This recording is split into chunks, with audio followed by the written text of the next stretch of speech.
এখন বিশেষ বিয়া।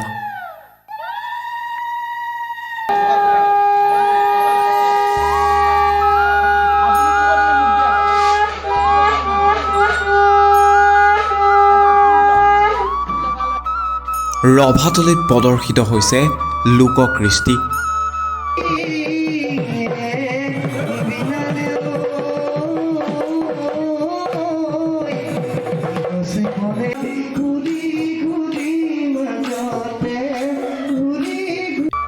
মঙলদৈত এখন বিশেষ বিয়াক লৈ এতিয়া সৰ্বত্ৰে চৰ্চা।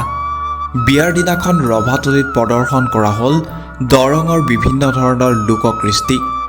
বিয়াৰ ঘৰত ডিজে বা আন ধৰণৰ তিব্বতৰ চাউণ্ডৰ সলনি ৰভাতলিত প্ৰদৰ্শিত শুকনা নেওজা, নাঙেলী গীত, আইনাম, বিয়ানাম, মুখ খুন্দা প্ৰদৰ্শন।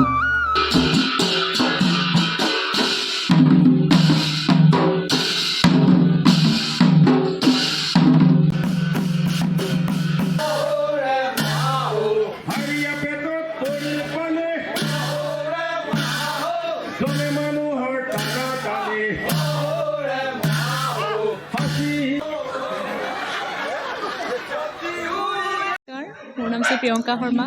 মই জনাৰাম চৌকাৰ চতুৱাঠাৰি গাঁৱৰ বাসিন্দা। আৰু যোৱা পৰহি 17 তাৰিখে মোৰ জোৰোণ আছিলে।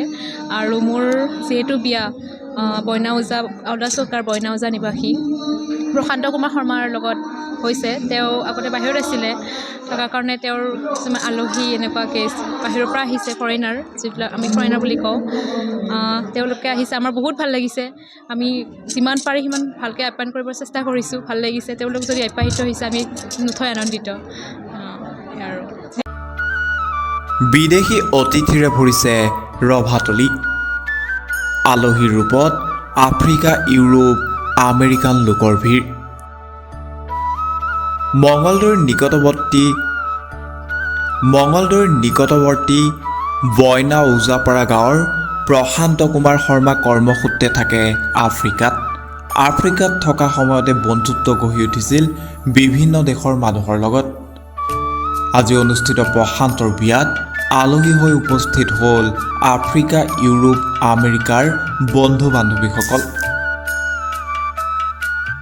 বিয়াৰ দৰাৰ বিদেশী বন্ধু বান্ধৱীক দেখুৱাবলৈ প্ৰদৰ্শন কৰা হ'ল বিভিন্ন লোককৃষ্টি। বিদেশী পৰ্যটকসকলে উপভোগ কৰিলে দৰঙী লোককৃষ্টি।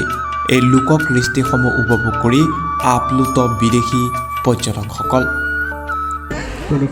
I came to Assam to support my good friend Prasanta Kumar Sarma for his wedding.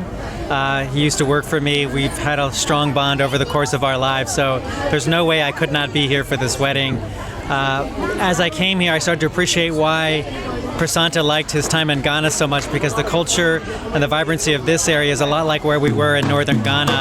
I've really enjoyed the hospitality, how welcoming people in Assam are. The culture is very rich and deep. I've really today enjoyed the dances, the singing, all the performances, and the respect, the deep respect for culture, for religion and belief here. It's been a wonderful experience so far. So I came to Assam. I'm from South India, and I came to Assam because my dear godson is getting married, and we've been working for almost 15 years together. And I must say that coming to Assam, which is so much part of my country, it's so rich in culture and tradition, and there's so many similarities to what happens down south in my village and here. So my experience has been quite overwhelming, because my son Prashant is actually like my son. So for me to be here as part of the family and part of the wedding, it gives me immense honor, more than anything else, to be with the rest of the family and experience all the traditions here.